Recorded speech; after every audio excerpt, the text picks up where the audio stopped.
Introduction. Remember, the berry season is short. I came across this poignant thought the other day in the most pedestrian of places.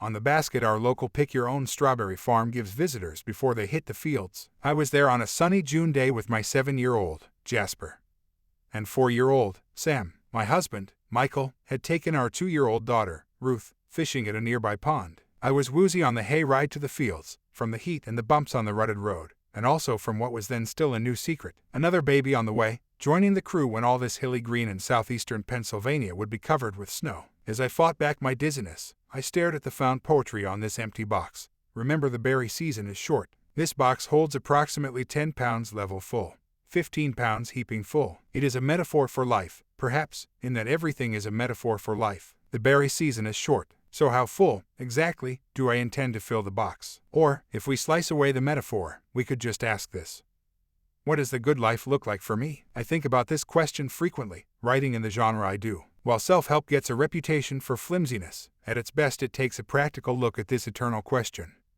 with a bonus not all philosophers offer: ideas and strategies for figuring it out. I write about the good life through the lens of time, because a life is lived in hours. What you do with your life will be a function of how you spend the 8,760 hours that make a year, the 700,000 or so that make a life. At strawberry farms, rocking toddlers to sleep, and pursuing work that alters at least some corner of the universe. The good news for those often told to limit their aspirations is that the box will hold all these things. It can hold all these things and more. This book is about how real people have created full lives. It is about how you can borrow from their discoveries to do so too. It is about how you can move around and rethink the hours of your weeks to nurture your career, your relationships, and yourself, and still enjoy more open space than most people think is possible. It is, in short, about how to enjoy and make the most of your time, by which I mean investing as much as you wish in everything that matters: work, family, community, leisure. It is about celebrating abundance rather than lamenting choices or claiming that no one can have it all. I find the subject of how we spend our time fascinating. I approach time management as a journalist, studying data sets and interviewing successful people about how they use their hours. In my previous books, I've tried to share these discoveries and tips for making readers' lives work. But as I wrote these books, I realized two things. First, I was most drawn to the stories and strategies of women like me, who were building careers and families at the same time. Second, for all I probed my subjects to describe their lives, I was mostly relying on their anecdotes and storytelling. I wanted to see people's schedules in all their messy glory. I wanted to look at their time logs and see the curious places the data led. That's why I wrote this book, adding a researcher hat to my journalist one, trying to understand what 1001 days in the lives of professional women and their families really look like. There is much to learn from seeing how people use their hours to achieve their goals. Learning their strategies can be empowering. It reminds us that we have the power to shape our lives too. Years ago, when I filled out my first 168-hour time log, I thought that it seemed strange to view life as cells on a spreadsheet. But over time I came to see that I could view myself as the artist deciding on those cells. I became a mosaic maker, carefully placing tiles, by thinking about the arrangement, and watching others, and trying different strategies. Over time I could create an intricate and satisfying pattern. I could create a mosaic that embraced new things, new opportunities in my working life. The new children whose lives I've loved watching unfold. Sometimes the larger world delights in telling people that a full life will be harried, leading one to being maxed out, or torn. But while it is the rare artist who can create a perfectly blissful mosaic, focusing only on the stressful moments ignores the other sweet moments, like making strawberry shortcakes with those bright red berries, and getting a note from someone who tells you your book has changed her life. Life is simultaneously complex and compelling. It is stressful and it is wonderful. But if you believe, like I do, that the good life can be a full life, a level full life, or even a heaping full life, then I invite you to study how you place the tiles of your time, energy, and attention. I invite you to think about the pattern with the goal, over time, of making an even more satisfying picture. After all, the berry season is short. I believe in filling it with all the joy that is possible. Chapter 1: The Mosaic Life is not lived solely in stories. Yet this is the way we talk about our lives, in moments that must impart a lesson. Consequently, in much of the literature on work and life, our tale would begin with a recitation of dark moments. A snowstorm threatening to maroon me in Los Angeles while my husband is in Europe and my 3 young children are with a sitter in Pennsylvania who wasn't planning on keeping them for several snowy days straight. Or, perhaps, I am in New York City overnight in order to be on a morning show at dawn. I am trying to turn in early when my husband calls to report that, after taking the kids to the circus, He's realized they're locked out of our new house. He's in problem-solving mode, calling me to get the numbers of people with a spare key, and when they don't pick up the phone, letting me know that the locksmith will be there in 2 hours. I shouldn't worry, they have adequate bottles. But of course the net result is that I am pacing around my hotel room, picturing my 5-month-old baby out in the car in the middle of the cold night. How am I supposed to sleep after that? I could begin with such tales, and then lament the craziness of modern life and the impossibility of having it all. Ever since The Atlantic put Anne-Marie Slaughter's manifesto on this topic on the cover and scored millions of reads, it's a truth in media circles that the phrase "can't have it all" lures women in. Tales that let us be voyeurs to such foibles draw clicks. People hunt for more extreme examples. An editor seeking submissions for a book of such stories suggested, as an example of what she wanted, getting a text message from a sick child while flying an F-16 over Afghanistan. In 2012, the legal world posted reams of comments in response to a widely circulated departure memo from a Clifford Chance associate with 2 young children. In it, she chronicled an awful day, describing middle-of-the-night wake-ups from the kids, a colleague who sat on a note until daycare was closing, a bad commute, a not exactly helpful husband, and a long to-do list waiting for her after she wrestled the kids into bed. Needless to say, I have not been able to simultaneously meet the demands of career and family, she wrote her colleagues, and so the only choice available, the choice we all seem to understand, was to quit. But in this book, I want to tell a different story. The key to this is realizing that life isn't lived in epiphanies, and that looking for lesson and the necessity of big life changes in dark moments profoundly limits our lives. I came to see this not in an aha moment but in an accumulation of conversations that convinced me that my research into time use might be giving me insights that the larger world was missing. As one example, in summer 2013, I talked with a young woman who'd formerly worked at a consulting firm. She was thinking of starting a coaching company that would counsel women like our Clifford Chance heroine to negotiate for part-time or flexible work arrangements. It was a perfectly good business idea, but her explanation for why she liked the concept stuck in my mind.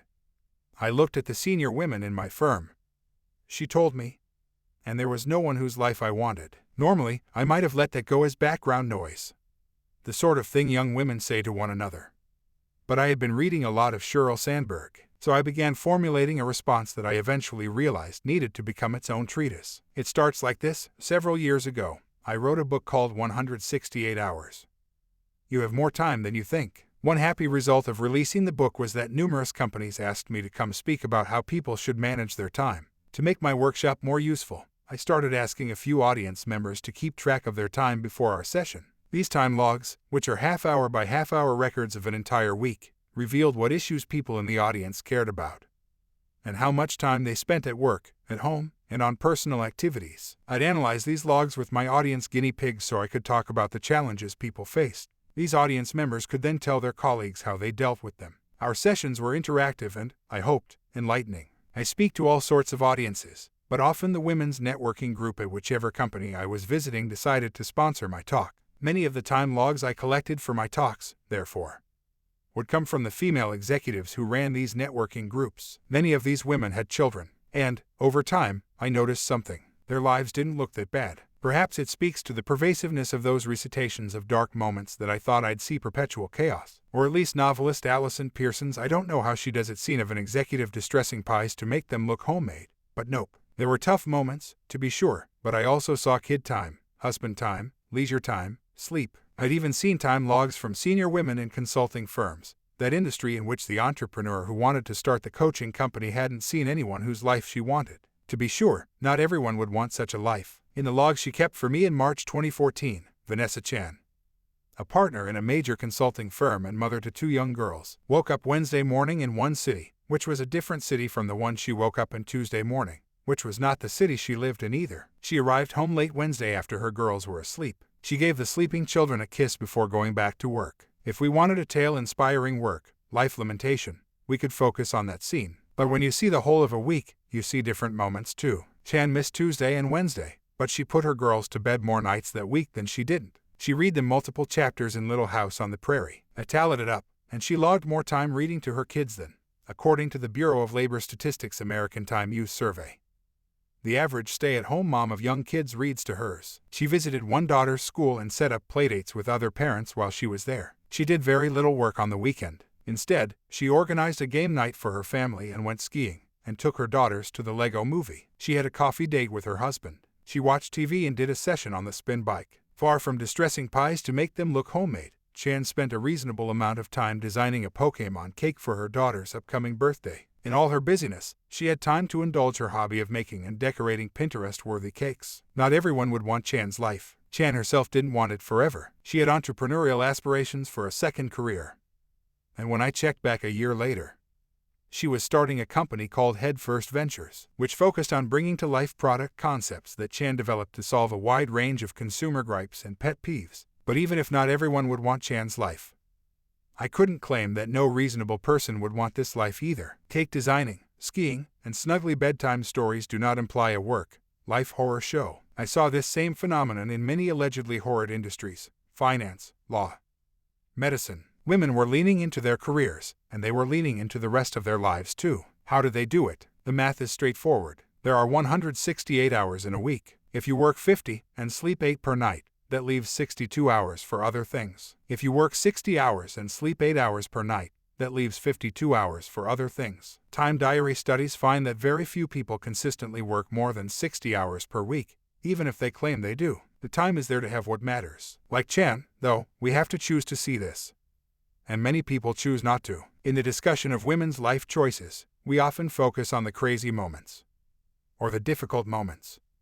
Which makes sense, they're darkly entertaining. These get the press. Other moments, like eating breakfast with your kids or playing board games together on the weekend, aren't talked about. High-powered people may not mention them, partly because they absorb the not unfounded message that talking about family at work could hurt you professionally. Leisure also isn't something people stress in conversation. They may mention, casually, something that happened on The Bachelor, but they won't introduce themselves by announcing they spend their evenings watching it. When people ask how things are going, the modern professional answers this: busy. I do it myself. But what if this logical leap, these stressful things happened, and therefore life is crazy and unsustainable? Limits are stories. The human brain is structured for loss aversion, and so negative moments stand out more starkly than positive moments, particularly if they fit a popular thesis. We lament the softball game missed due to a late flight, and start down the road of soul-searching and the need to limit hours at work or perhaps resign. But we don't rend our garments over the softball game missed because another kid had a swim meet at the exact same time. No one ever draws the conclusion from that hard choice moment that you need to get rid of the other kid. We could draw numerous conclusions from our Clifford Chance Associates' horrible day. She needs a different child care arrangement. She needs a different division of labor at home. She needs to be more clear about her boundaries at work. Or some days are just miserable, and such is the human condition. But these are not the conclusions that fit the chant of our modern Greek chorus. No one can have it all. So don't you even try. I've been pondering this aspect of narrative, and why certain moments turn into stories that then develop their own power as they get repeated. Influential economist Robert Shiller explained the phenomenon best in a different context when he told the Wall Street Journal why people cling to the idea that they can pick hot stocks. Basically because they like these companies' stories. Psychologists have argued there is a narrative basis for much of the human thought process. That the human mind can store facts around narratives, stories with a beginning and an end that have an emotional resonance. You can still memorize numbers, of course, but you need stories. We need either a story or a theory, but stories come first. Language existed long before literacy. We absorb information as tales you might hear around a campfire, with points of evidence leading to an epiphany that teaches a lesson that matches what the larger culture wants you to believe, even if it sometimes masquerades as a hidden truth. I love stories as much as anyone, but these campfire stories built around dark moments miss the complexity of life. You cannot look at Chan's Long Wednesday without seeing Little House on the Prairie too. The traditional format leads to the conclusion that life is madness. It is either or. A commenter on the modern Mrs. Darcy blog summarized this worldview, explaining why she'd opted out of the workforce. If you get your joy from a paycheck and a pat on the head, go for it. I prefer hugs and dandelions. Look at the whole of life, though, all the minutes that make up our weeks, and you see a different picture. Those questions lobbed at successful women as if any given cocktail party were a presidential news conference. How do you do it? How do you manage? How do you balance? Have a straightforward answer. Life has space for paychecks and dandelions, business trips and Pokémon cakes. We can carry many responsibilities and still revel in our own sweet time. I am more interested in this entire mosaic. Many people have placed the tiles of their professional and personal worlds together in ways that give them space to strive toward their dreams at work and home. As I tried to convey this holistic view to people, though, I often hit this problem.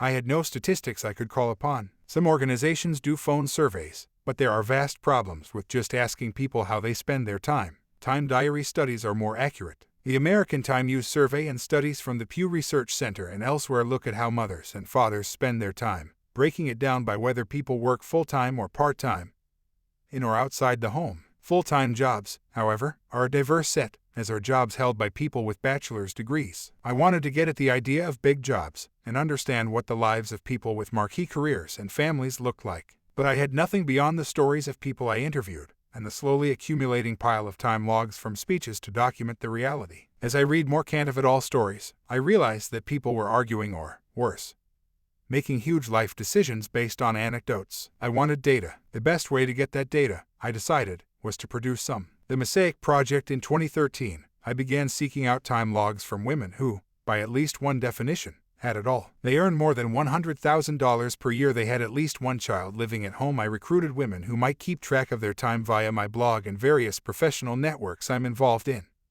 And I branched out from there. I sent volunteers a spreadsheet and asked them to record their time for a week. Most received these instructions: write down what you're doing, as often as you remember, in as much detail as you wish to share. Keep going for a week, then send it back, and we can discuss it. Some people used Word documents so they could describe their lives more at length. Some used apps such as Toggle to produce more precise measures than my spreadsheet with its 30-minute cells allowed. Some altered my 336-cell spreadsheet to turn it into a 672-piece mosaic of 15-minute blocks. When people sent the logs back, I tallied hours spent on work, sleep, TV, exercise, reading, and housework, errands. I had conversations by phone or email with most of the women. I wanted to learn more about their strategies, and many people asked for feedback about their logs, how they might solve time management challenges and find more time for fun. I approached these time logs partly as an anthropologist, studying these new ways of making work and life fit together. This book is about the results of what I came to call the Mosaic Project,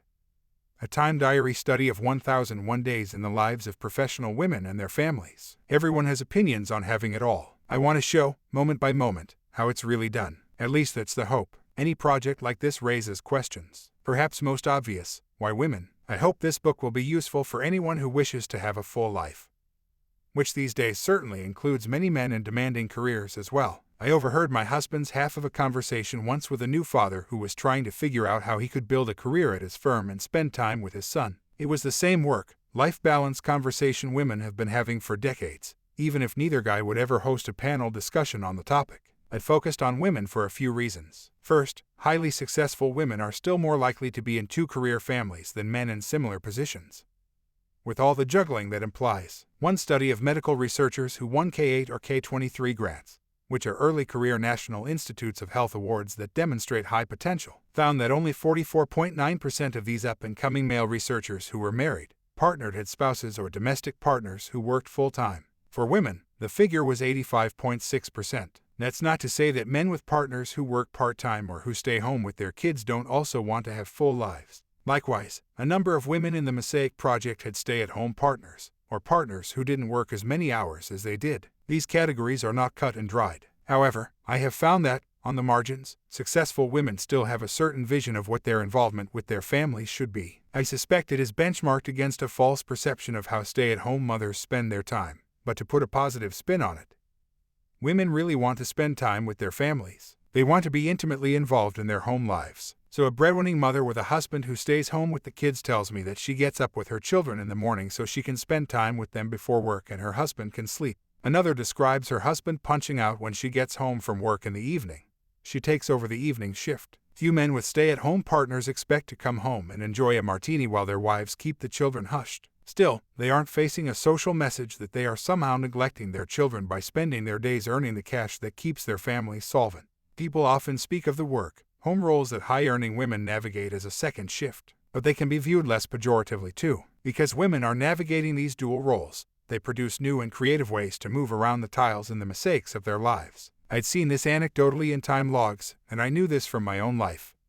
But as a work-from-home, entrepreneurial sort, I assumed I had freedoms others did not. Indeed, in Anne-Marie Slaughter's Atlantic article, the conclusion was that women who managed both to be mothers and to have big careers are superhuman, rich, or self-employed. As the Mosaic logs poured in, though, I soon saw that even conventionally employed women developed creative strategies for building lives that allowed them to have it all. Not just in theory, but reflected in how they spent their hours. That's why I studied women. But here's another question: why mothers? Certainly, it's possible to have a fulfilling life without having children. And one recent poll done by CD and LinkedIn found that women are more likely to believe this than men. Some 86% of men said having children was part of their definition of success. But only 73% of professional women included children in their definition of having it all. I hope that, in time, the investments people make in extended family, friends, and community will become a bigger part of the work-life conversation. Right now, however, people with children are the vanguard. As they create new ways of placing their tiles, the strategies they employ can be instructive.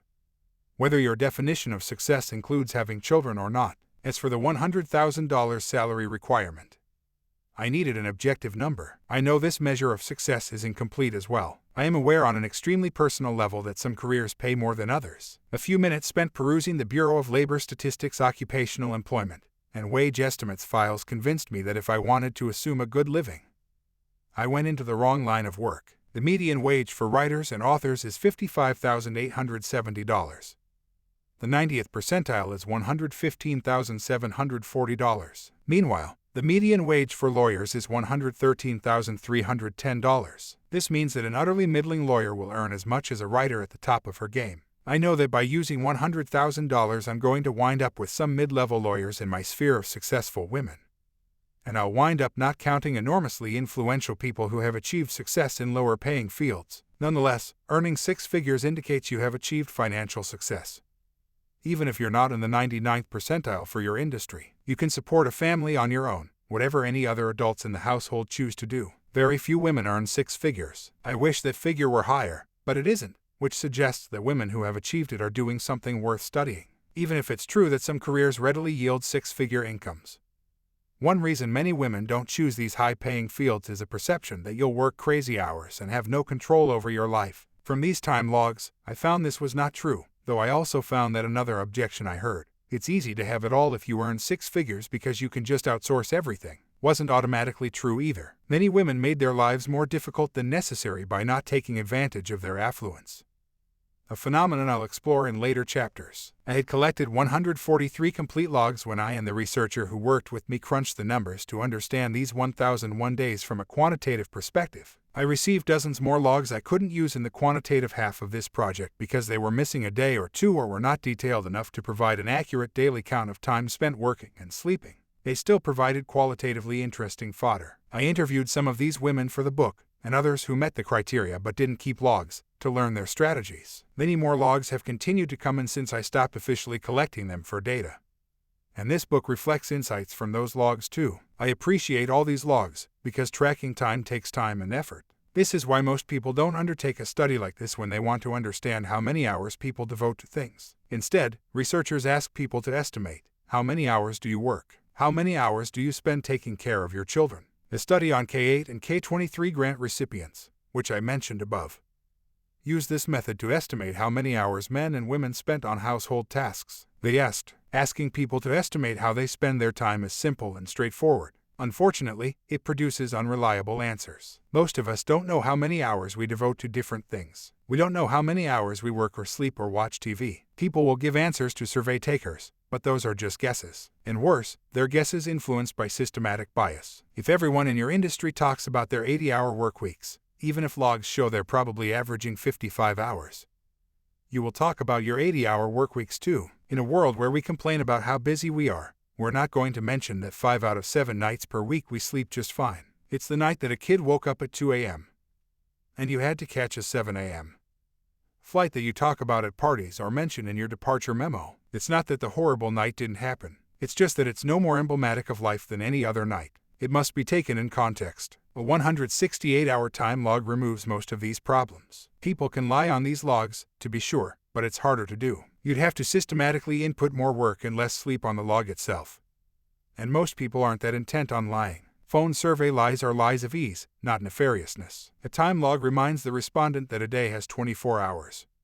And a week has 168. No matter how amazing we are, all of our activities must, and do, fit within these bounds. To be sure, a time diary study has limits too. As one woman aptly pointed out, when you have a baby, morning, evening, and weekend time rarely involves doing anything for 30 minutes straight. Here's an entry from one woman's weekend check on work, play outside, read book while watching, wash, hang, fold laundry. Many people describe the mishmash of what happens after dinner or on weekend mornings as family time. There may be puttering around the house, some housework, some child care, some TV, some playing, but those time blocks probably aren't devoted to one single activity. I don't discount entries on time logs. Modern life features a lot of time. Furthermore, a key requirement of a time diary study like the Mosaic Project is that you have to be able to describe time in words. This seems straightforward to me. I'm working, I'm driving, I'm sleeping. If I'm multitasking by checking email while watching TV, I'll write that too. Not everyone thinks this way. One of the most poignant scenes in Bridget Schultz's 2014 book,